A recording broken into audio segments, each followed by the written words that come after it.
ताण दी इच्छा है। परमात्मा दी प्राप्ति ताण दी प्राप्ति है।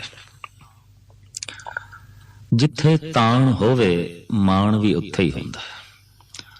माण ताण दी ही परिक्रमा करदा है। जिथे ताण होवेगा माण उत्थे इस तरह कदमां दे विच झुकदा है जिस तरह झरनियां तो निकलिया होया जल सागर दी तरफ दौड़दा है।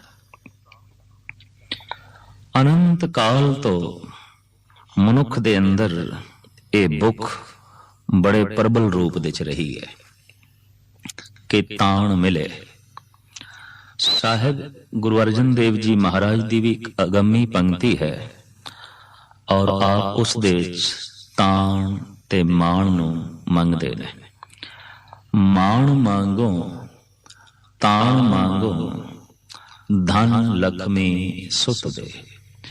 हे प्रभु तू ताण भी दे तू माण भी दे। निताणा मनुख निमाणा हुंदा है। निताणी कौम निमाणी हुंदी है। निताणा देश निमाणा हुंदा है। और आम कहावत है कमजोर मनुख मरण तो पहले ही मर जाता है। कमजोर देश मुर्दा हुंदा है। कमजोर कौमां वक्त तो पहले मिट जांदियां और उन्हां नूं मिटाण लगिया शत्रु नूं रंचक मात्र भी कोई कठिनाई उठानी नहीं पैंदी। इस वास्ते अचेतन मन दे ये भावना मनुख दे बनी रहिंदी है कि ताकत मिले शक्ति मिले। जद ब्रह्म ज्ञानियों ने कह दिता परमात्मा ही शक्ति है और कोई शक्ति ही नहीं, वो एक ताकत है, वो एक ताण है, तां सियाणे मनुख परमात्मा दी तरफ रागब होए। किन्नी क शक्ति है वो नाप तोल तो परे दी गल है। केता ताण सवालियो रूप, कितना उसदा ताण है, कितनी उसदी सुंदरता है। साहिब फरमान कर देन ये कुवत किस दे च है, ये अंदाजा कौन ला सकता है? क्योंकि अंदाजे लाण दे पैमाने बंदे कोल तिन ने, गिण लेना, तोल लेना और नाप लेना। वो नाप दे च नहीं आउंदा। कोई ना जाने तेरा केता केवड़ चीरा, तेरा चोला किन्ना क वड्डा है, नाप दे च नहीं आउंदा। अतुल क्यों तोलिया जाए, वो तोल दे च भी नहीं आउंदा। ओदियां सिफतां गिणती दे च भी नहीं आउंदियां। अंत न सिफती कहण ना अंत। जो तोल दे च आ जाए, जो गिणती दे च आ जाए और जो नाप दे च आ जाए, ओदी सीमा बन जाती है। वो अनंत नहीं है, ओदी सीमा बन गई। परमात्मा असीम है, पकड़ तो परे है, क्योंकि नाप तोल ते गिणती तो परे है। परम शक्ति है, महान शक्ति है। जैसे किसी मशीन की ताकत असी नापनी होवे, उहदे उपर लिखिया हुंदा है बई इन्ने हाउस पावर दी है। ब्रह्मंड दे किन्नी क शक्ति है, परमात्मा दे किन्नी क शक्ति है, असी नहीं नाप सकते, नहीं तोल सकते। गिणती मिणती दा उत्थे कोई अंदाजा नहीं। परमात्मा दी प्राप्ति ताण दी प्राप्ति है, शक्ति दी प्राप्ति है, ताकत दी प्राप्ति। ते जद ताण मिलदा है तां माण दा मिलना सुभाविक हो जाता है, कुदरती हो जाता है। ताण सतपुरुषां ने, आलम पुरुषां ने कई तरह दे मने ने। तन दा ताण, धन दा ताण, बौद्धिक ताण, फिर मानसिक ताण और अंत दे च मनिया है आध्यात्मिक ताण, आध्यात्मिक शक्ति। तन दा ताण ये भी अपनी थां ते खास दर्जा रखदा है। पहलवान दा रिष्ट पुष्ट शरीर ताकत दी बकायदा एक नुमाइश है और उसका शरीर कईयां नूं प्रभावित करता है। चूंकि पहलवान दे शरीर दे च आम शरीरां दे नालों ज्यादा ताण है, इस वास्ते संसार दे विच उच्च पद्धर दे पहलवानां दा भी माण है। साडे देश दे विच सब तो उच्चे वड्डे पहलवान नूं भारत केसरी दा लकब दिता जांदा है। समुची दुनिया दे विच पहलवान सन्मान दी दृष्टि नाल वेखे जांदे ने, उन्हां दी भी चेले हुंदे ने, उन्हां दे भी जलूस निकलदे ने और उन्हां नूं भी बड़ी हसरत भरी निगाह नाल वेखिया जांदा है कि ताण है। ये गल वखरी है कि ओ ताण शरीरक ताण है, तन दा ताण है। इस वास्ते आले दुआले माण परिक्रमा करदा है। माण तो मुराद अहंग भाव नहीं, हंकार नहीं, प्रतिष्ठा। पर प्रतिष्ठा उत्थे ही है जिथे कोई शक्ति है, जिथे कोई ताण है। तो तन दा ताण भी अपनी दुनिया दे एक खास दर्जा रखदा है, लेकिन ये सब तो निचले दर्जे दा ताण है, क्योंकि इस तरह दा ताण कुदरत ने बहुत सारे पशुओं नूं भी बख्शिश कर रखे है। मनुख दे शरीर नालों ताकत कई गुणा ज्यादा पशुओं दे विच है। अगर मनुख दे तन दे विच भी बहुत वड्डा ताण पैदा हो जाए, बड़ी शक्ति पैदा हो जाए, वो 5-7 मन दा पत्थर चुक सके और वो कुश्ती दे विच भारी भरखम मनुख नूं भी हरा सके, गिरा सके, तो इसका प्रभाव समुचे जगत ते पैंदा है और ऐसे पुरुष का सम्मान वध जांदा है। तन दे ताण तो बाद जो ताण अहम है मनुखी जगत दे विच, वो है धन दा ताण। एक मूर्ख जिहा मनुख होवे, लागर ते बीमार होवे, पर उस कोल धन है, तो चूंकि धन एक ताण है, उसका मान होवेगा, उसकी प्रतिष्ठा होवेगी, मान उसके आले दुआले परिक्रमा करेगा। तो धन भी एक शक्ति है, धन भी एक ताण है। पहलवान दी पूजा शक्ति दी पूजा है, धनवान दी पूजा शक्ति दी पूजा है। फर्क सिर्फ इतना है, वो तन दी शक्ति है, ये धन दी शक्ति। एक गाथा है बड़ी सुंदर जो गुरु गोबिंद सिंह जी महाराज दे नाल संबंधित है। बहादुर शाह मुगल सम्राट ने साहिब गुरु गोबिंद सिंह जी महाराज नूं अपने सिंघासन ते बिठाया, कदमां दे विच ओ आप बैठा। इस भरी हुई महफिल दे विच एक सैयद भी बैठा सी, जो बहादुर शाह दा एक तरीके दा राजगुरु सी, भाव दीनी तालीम देण वाला सी। सैयद साहिब गुरु गोबिंद सिंह जी महाराज नूं सिंघासन ते बैठे होया वेख के अग बगोला हो गया, आपे तो बाहर हो गए,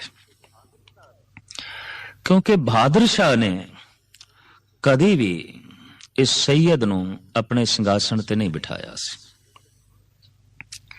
सैयद खुद हैरान, एक अनमत दे गुरु, एक अनमत दा रहबर, वो सिंघासन ते बैठे और वक्त दा बादशाह उसदे कदमां च बैठे, ईरखा खा गया, जलन पैदा हुई।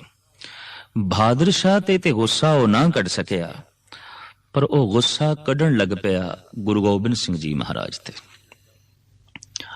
आखण लगा, तुसी जगत गुरु हो, थानू लोकी वली अल्लाह कहंदे ने, तुसी 10वें गुरु नानक कहलाए जांदे हो, पर तुसी दसो तुहाडे कोल शक्ति की है, तुहाडे कोल अजमत की है, तुहाडे कोल करामात की है। तो साहिब गुरु गोबिंद सिंह जी महाराज फरमान करन लगे, सैयद शक्ति वेखनी है, करामात वेखनी है?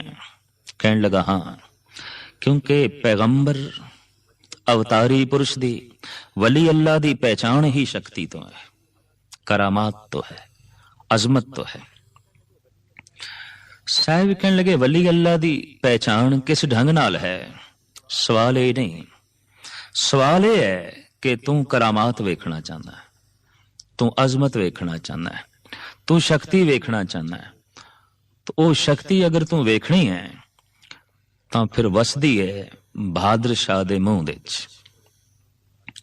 वाक ने बड़े सुंदर जो भाई साहब भाई संतोख सिंह जी ने लिखे ने। मारे बख्शें देर बिहीना, तिस मुख में लख अजमत पीना। वेखते सही बहादुर शाह दी जबान चो निकलिया होया एक अखर, एक गल हजारां ही मनण नूं तैयार ने। ए चावे जिसनू मार देवे, ए चावे जिसनू बख्श देवे। जबान चो इको गल निकलदी है, सैकड़े हथ जोड़ के खड़े हो जांदे न मनण नूं। साहिब कहण लगे सैयद ए करामात नहीं ते होर की है, ए अजमत नहीं ते होर की है। तो दिन रात इस करामात नूं वेखदा है ते अजे समझिया नहीं कि करामात किसनूं कहंदे ने, अजमत किसनूं कहंदे ने। सैयद कहण लगा अगर ए करामात है, ए अजमत है, तां ए बहादुर शाह दे मूंह दे च वसदी है, तुहाडे कोल की है? तुसी केड़ी ताकत रखते हो, तुहाडे कोल केड़ी शक्ति है? तो गुरु गोबिंद सिंह जी महाराज ने जेब दे चों एक सोने दी मोहर कड्डी और उस मोहर नूं उस वक्त दीनार आख्या जांदा सी। मुगल काल दे हिंदुस्तान दे जो सिक्का राज सी, खास करके बहादुर शाह दे वक्त, उन्होंने सिक्के दा नां दीनार रख दिता सी। तो सोने दी मोहर नूं इंज हथेली ते रख के सैयद नूं मुखातब करदे पातशाह कहंदे ने, पिख दीनार जो हाथ हमारे, एहो अजमत लियो दुती विचारे। एक दूजी करामात है, ये वेखदा पिया धन संसार दी सारी हलचल एदे आले दुआले घूम रही है, और ए धन एक मूर्ख ते लागर कमजोर बंदे कोल होवे, उसदी मान प्रतिष्ठा हो जाती। साहिब गुरु ग्रंथ साहब जी महाराज दी बाणी दा भी वाक है, को ना वड़ा माया वडियाई। मनुख नहीं वड्डा, दरअसल उसदे कोल जो धन है उस करके लोकी उसनू वड्डा वड्डा कहंदे ने, उसदी वडियाई बन जाती है। पर वास्तविक साहिब कहंदे ने, सो वड़ा जिन राम ले वलाई।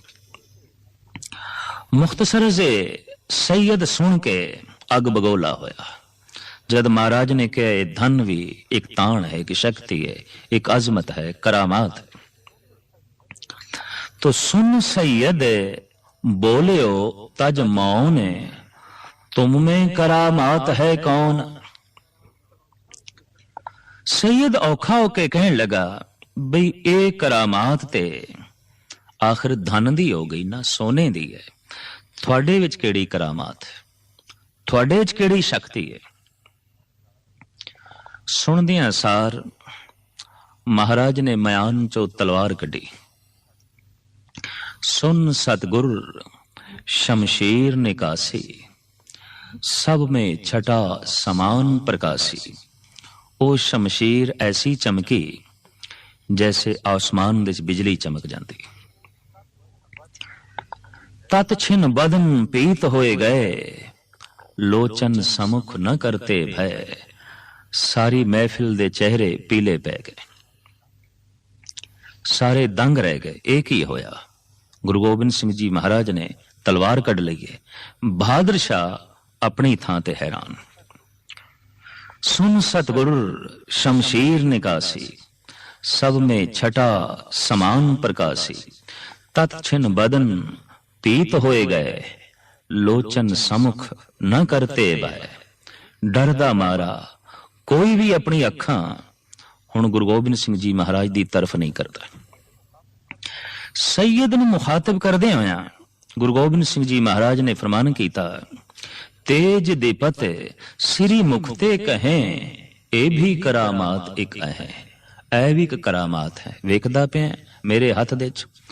हुण तू मूहों बोल के करामात दिखाओ ते मैं तेनू इसदी करामात दिखाना। कंबण लग पिया सैयद, किधरे मेरी गर्दन ना उड़ा देन। हाथ जोड़ के कहने लगा, नहीं महाराज, मैं ते थोड़ा आप जी नाल वार्तालाप करनी सी। साहब कहने लगे, नहीं वार्तालाप नहीं, तू ये आखदा है कि मैं कोई शक्ति वेखनी है, करामात वेखनी है, तो हुण तू मुंह ए बोल के करामात दिखाओ ਤੇ ਅਸੀਂ ਤੈਨੂੰ ਕਰਾਮਾਤ ਦਿਖਾਈਏ। ਉਹਦੇ ਹੱਥ ਜੋੜ ਗਏ, ਨਹੀਂ ਮਹਾਰਾਜ, ਮੈਂ ਇਸ ਤਰ੍ਹਾਂ ਦਾ ਤੇ ਕੁਛ ਨਹੀਂ ਦੇਖਣਾ ਚਾਹੁੰਦਾ ਸੀ। ਤੋ ਬਹਾਦਰ ਸ਼ਾਹ ਦੀ ਤਰਫ ਮੁਖਾਤਬ ਹੋ ਕੇ ਗੁਰੂ ਗੋਬਿੰਦ ਸਿੰਘ ਜੀ ਮਹਾਰਾਜ ਨੇ ਕਿਹਾ ਕਿ ਮੈਂ ਭਾਰਤ ਵਾਸੀਆਂ ਨੂੰ ਇਹ ਕਰਾਮਾਤ ਦੇਣ ਵਾਸਤੇ ਆਇਆ ਜੋ ਸ਼ਕਤੀਹੀਣ ਹੋ ਗਏ ਸਨ, ਬੁਜ਼ਦਿਲ ਹੋ ਗਏ ਸਨ, ਔਰ ਇਸ ਦੇਸ਼ ਨੂੰ ਗੁਲਾਮਾਂ ਨੇ ਗੁਲਾਮ ਬਣਾਇਆ ਹੈ, ਇਹ ਤੇ ਸਾਰਾ ਜਗਤ ਜਾਣਦਾ ਹੈ। ਇਸ ਦੇਸ਼ ਨੂੰ ਅਫਗਾਨੀਆਂ ਨੇ ਗੁਲਾਮ ਬਣਾਇਆ, ਈਰਾਨੀਆਂ ਨੇ ਗੁਲਾਮ ਬਣਾਇਆ, ਇੱਥੇ ਡੱਚ ਆਏ, ਇੱਥੇ ਪੁਰਤਗੇਜ਼ ਆਏ, ਇੱਥੇ ਅੰਗਰੇਜ਼ ਆਏ, ਮੰਗੋਲ ਆਏ, ਅਰਬ ਆਏ, ਜੋ ਵੀ ਆਇਆ ਕਾਮਯਾਬ ਹੋਇਆ, ਮਾਲਿਕ ਬਣ ਬੈਠਾ। ਦੇਸ਼ ਦੇ ਮਾਲਕ ਗੁਲਾਮ ਬਣ ਗਏ, ਦਾਸ ਬਣ ਗਏ, ਹਮਲਾਵਰ ਮਾਲਕ ਬਣੇ।